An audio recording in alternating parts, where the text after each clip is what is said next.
Oh, ima chale. Aduda mama ai phi shu je haitaba. Kari phi shu ba haite ba. Haite ma. Kari ki phi shu ba haitri ba. Ha. Ai ki chan pi jing do. Se noi na pirak tana phi shu ba dama adam haire hojikti. Hana hairam da ba do. Aduna ne nang ju tamu. Chudo chale.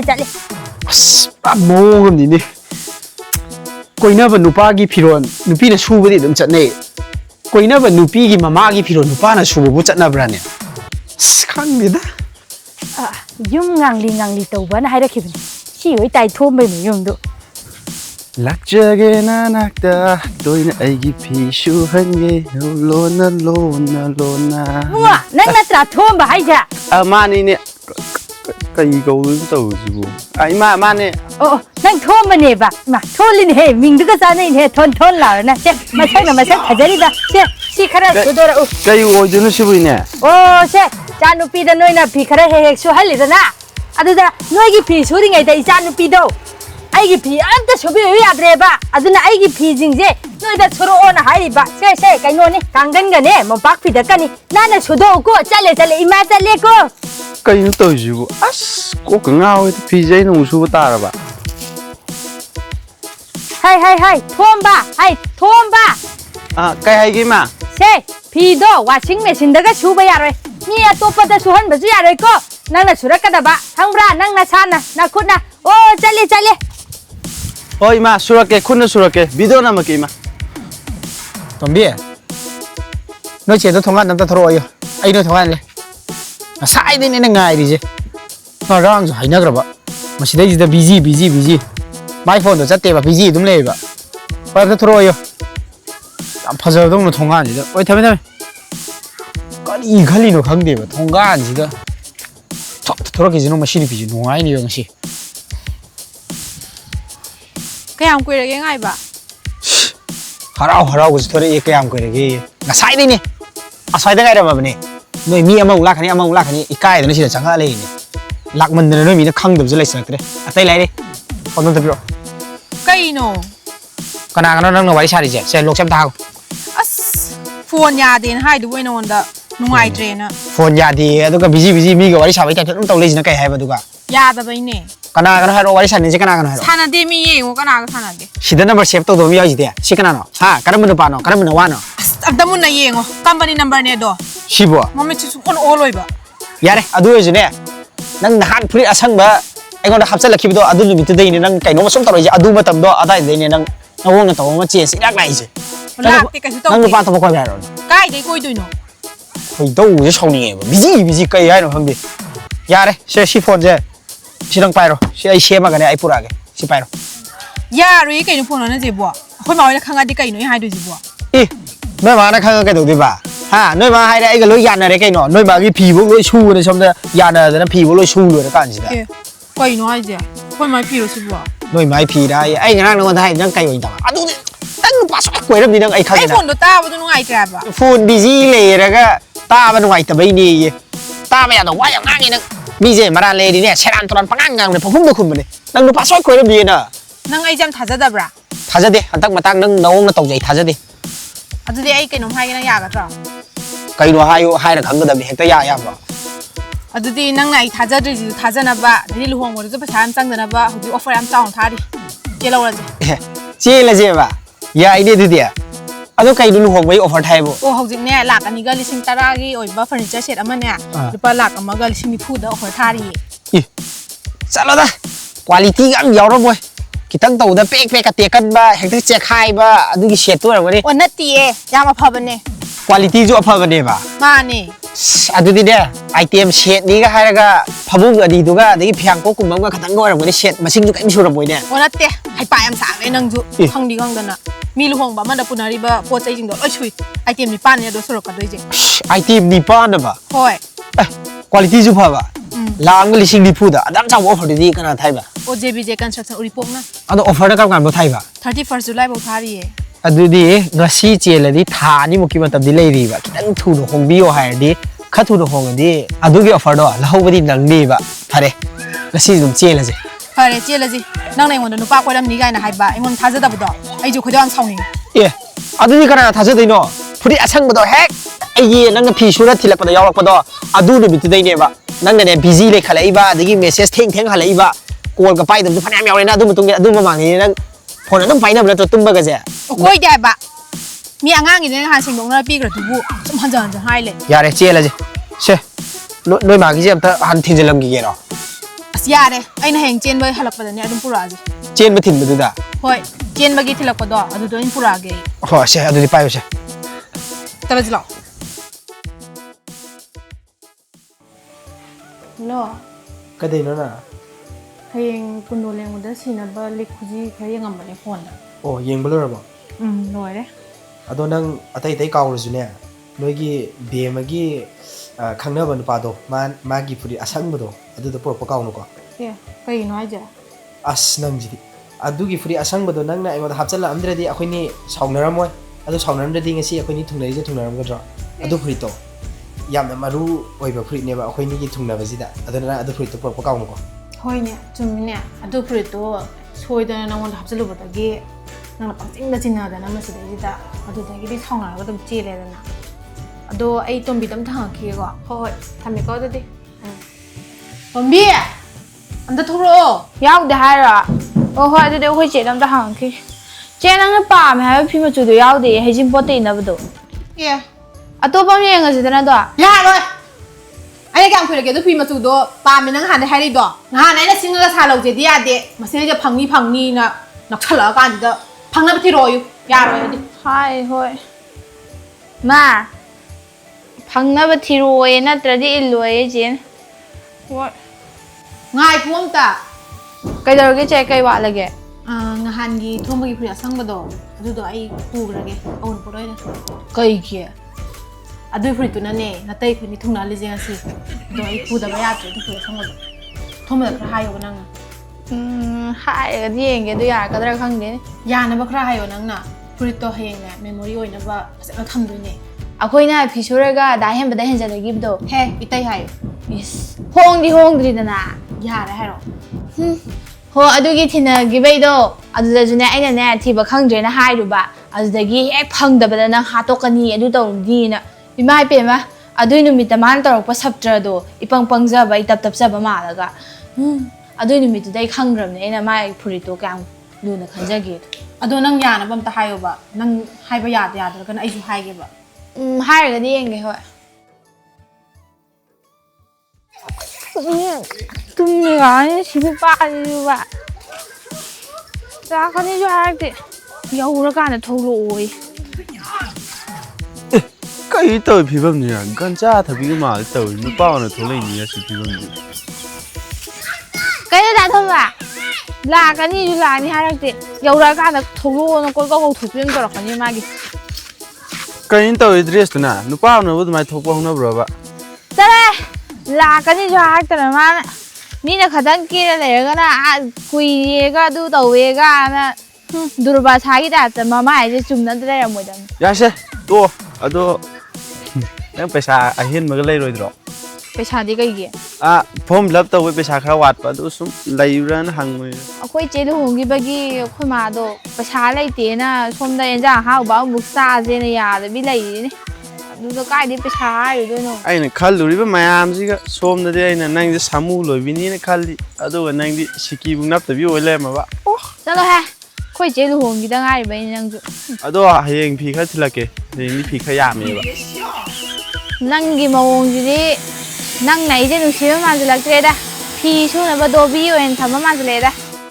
कइबा नते नुपा नेना नंगबु नोंता सिदा कोइबा चालुजी सिदा चारुजी सिदा थाउजी ना हाइब्राबा नंगी बु सि फिजे थिलके खरा यामी फि सुबियु इसिदो तगलउ सिदाने नंग हाइजे आइजे नंगी फि सुनबा दोबि जि मारे ए नई नव याम फतेना फि जाम जनी खतंग सुबैबो ए कोइबदो आइजु ससाइ तोइनेबा अदो नंग पैसा लैदि हे ते चलो जाइने ए सिदि मतामनिना हाइ तौने पैसादो आई थबक सुबै पैसादो अखोइ बोरो उचिङौदुना हातना पैसा सुबि पिथोरकते सेंतोरकते तौर लैनि अदु एक सेंतोरकबो दम चलजि नोय बोरो जिङौदुजु पैसा याम हातन माले ममांगदे जो अखोइ काका होय माइ थबक सुबा यावरगा पैसा पिरकतने याम खनागिम फरसे आइजु चन्नबा तौरगे फिदो हेंग थिलागे हो फजन चलो फि Thido thindu tari khangan thilo ai hayang imaga nungin da thabam chattoin Hemba mayum makai saduna luhongduna matam khadi yam nugai na layami adigi makata basaru yebi darsi Wari ngasi di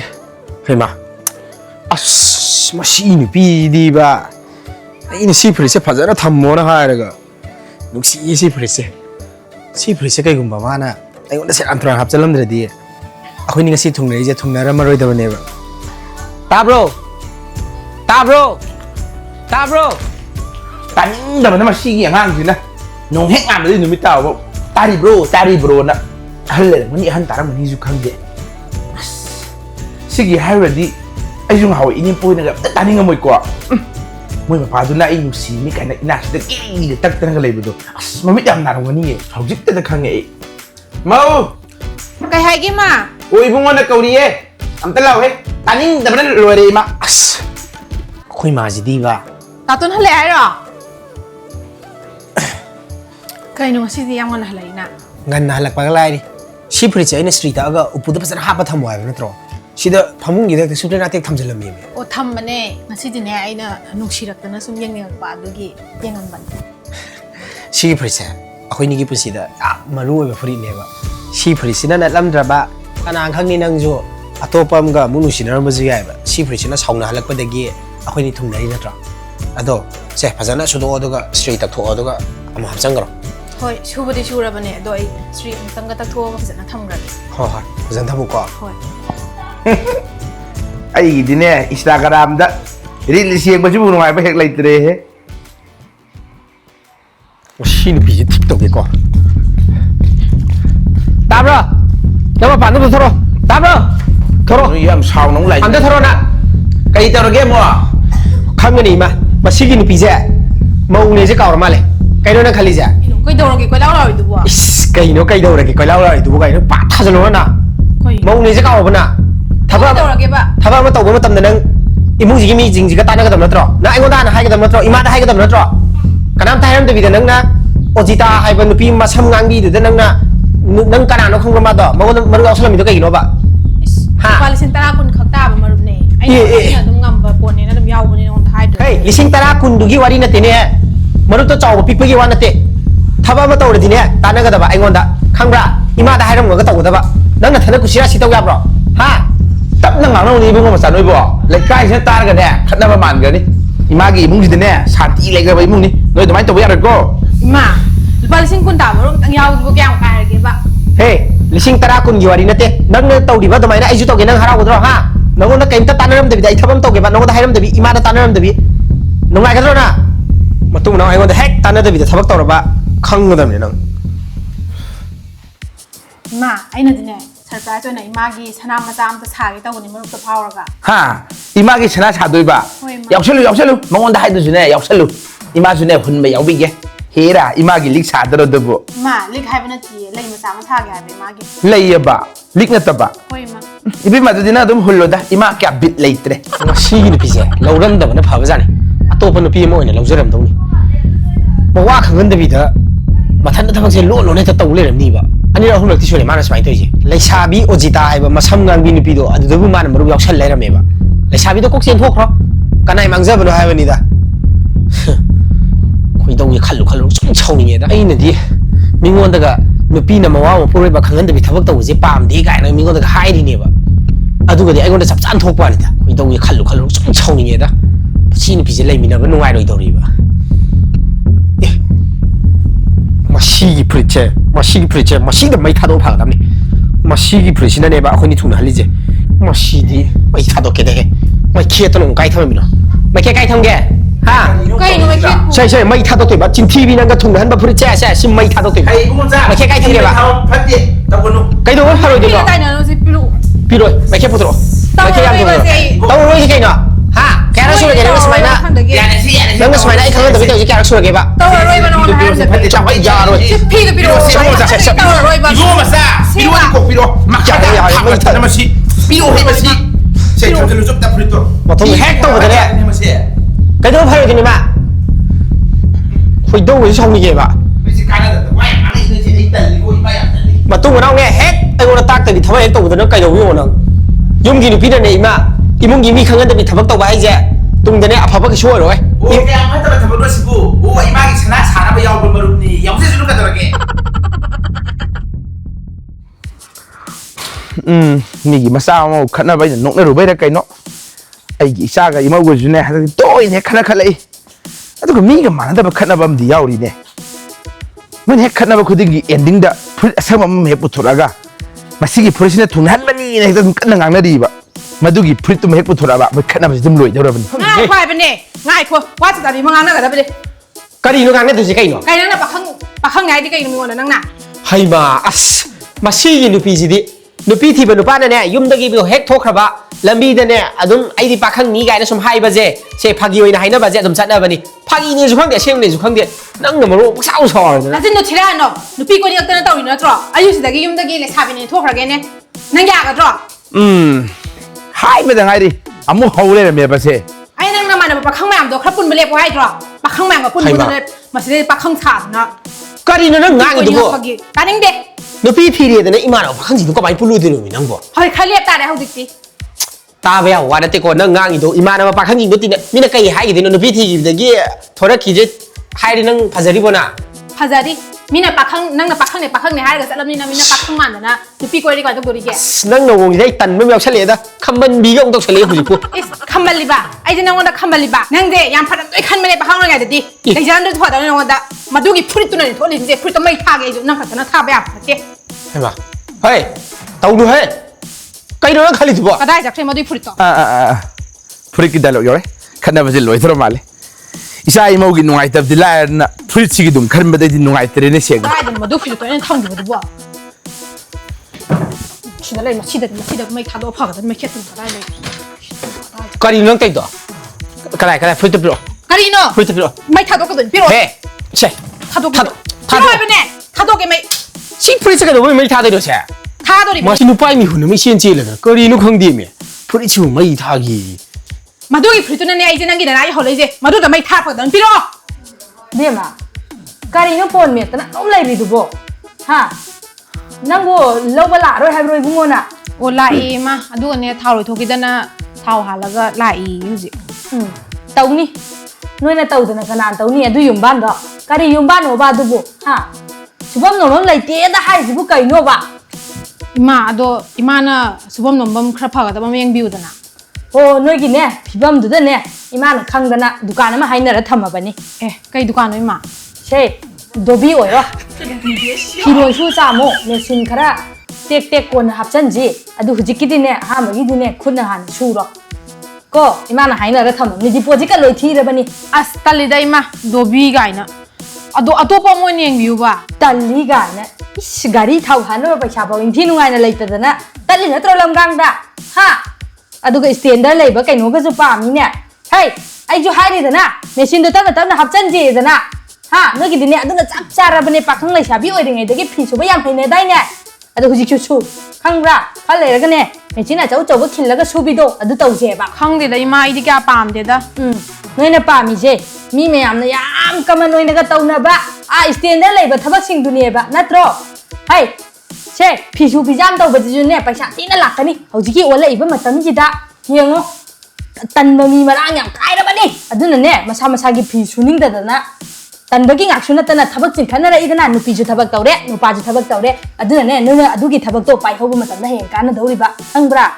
ꯑꯗꯣ ꯃꯉꯣꯟ ꯑꯝꯇ ꯍꯪꯉꯒ ꯌꯦꯡꯈꯤꯒꯦ Ho hangu ya da lak ta ba ga ya ra is paisa na siki ta ju leitraga a thabak tau haibda da adu pa mi pam de ga ju thiri ne toki toka ga thi dana noi 이마 토끼 토까 ꯌꯥꯝ ꯊꯤꯕꯩ ꯋꯥ ꯅꯠꯇꯦꯕ ꯃꯤꯅ ꯍꯌꯦꯡ ꯀꯩꯗꯧꯔꯤꯒꯦ ꯍꯪꯕ ꯀꯥꯟꯗ ꯗꯣꯕꯤ ꯑꯣꯏꯔꯤꯒꯦ ꯍꯥꯏꯕꯗꯣ ꯏꯀꯥꯏꯖꯩꯀꯣ ꯏꯃꯥꯟꯅꯕ ꯃꯃꯥꯡꯗ oh ai khange mai tai ronda a phi suri mayam gi phi suri hai ju ikai ba adagi hendi da dobi oiri ga hai ba je ikai ba ne ba noi adu era ga ne se standard da english tabu hai di standard oi ba ni se laundry center ama hang to hayu adu ta di namai do paksare da na ꯑꯦ ꯏꯃꯥ ꯑꯗꯨꯃꯥꯏꯅ laundry centre ꯍꯥꯡꯉꯦꯒ ꯍꯥꯏꯔꯗꯤ ꯈꯔ ꯁ꯭ꯇꯦꯟꯗꯔꯗꯇꯤ ꯂꯩꯔꯦ ꯏꯃꯥ aduni mina june respect to bira adabani khangra adu tawro ꯍꯣꯏ ꯑꯦ ꯏꯃꯥ ꯒꯥꯔꯤ ꯑꯃ ꯊꯧꯖꯤꯜꯂꯛꯄꯩ ꯃꯈꯣꯟ ꯇꯥꯏꯁꯦ ꯂꯥꯛꯑꯝꯃꯅꯤ ho ꯑꯩ ꯆꯠꯅꯕ ꯇꯧꯔꯒꯦ ho ima thindok pige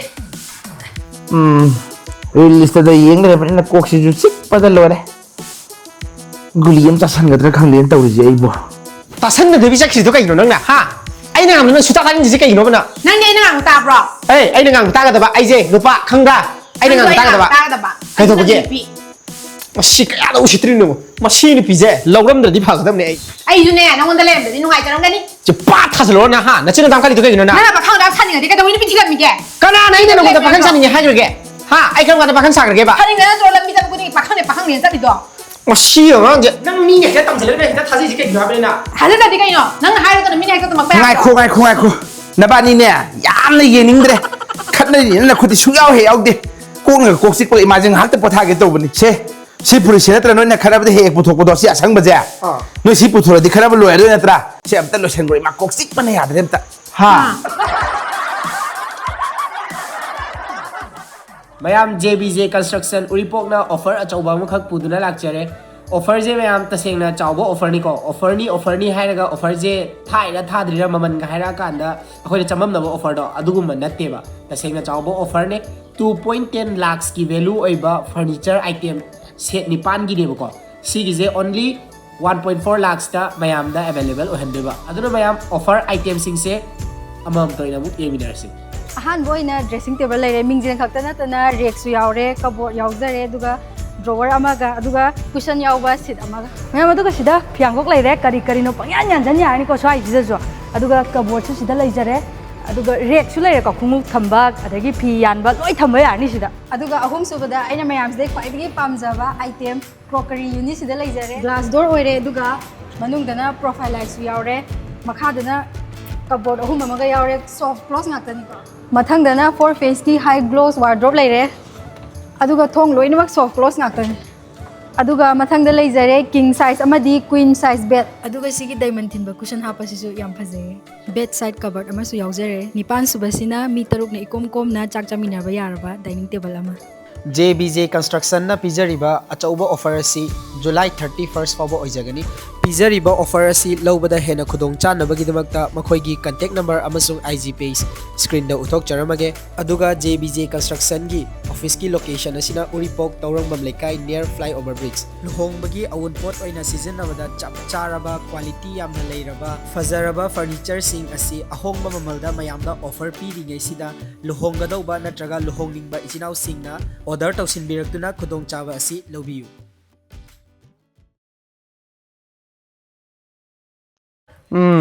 ꯃꯤꯒꯤ ꯃꯆꯥ ꯃꯁꯨ ꯅꯣꯛꯅꯔꯨꯗꯅ ꯅꯪ ꯀꯩꯅꯣ ꯑꯗꯨ ꯑꯩ ꯍꯥꯏꯔꯛꯀꯦ ꯇꯧꯏꯁꯦ ꯃꯤꯒꯤ ꯃꯆꯥ ꯃꯁꯨ ꯈꯠꯅꯕ ꯑꯩꯅ ꯀꯟꯅ ꯅꯣꯛꯅꯔꯨꯕꯩꯔ ꯀꯩꯅꯣ ꯑꯩꯒꯤ ꯏꯆꯥꯒ ꯏꯁꯨꯒꯁꯨ ꯏꯆꯥꯒ ꯏꯁꯨꯒ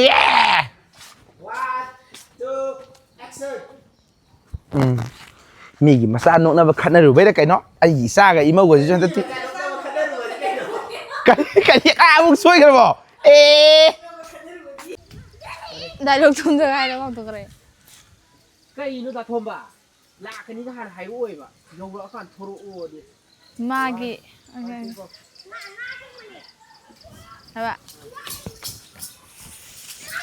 कई दाथोंबा अस अखोय चेलु होंगी बगी पैसा लेतना सोमदा अखोय माने इंजांग हावा अमुक साजे यादबी देई गानिदा हाइरेंगा सिदा नुपा अमा तुमगा लेरे मसिदै सिदा हजिकति युमदा दुम लेरबने मा लकाय कोइदरे सेवमता से केक येरुम ये केक येरुम फागी तौबने चलो लेते येरुम लेते चलो फागी तौबने बा चलो बेमदा के दोला इनो हो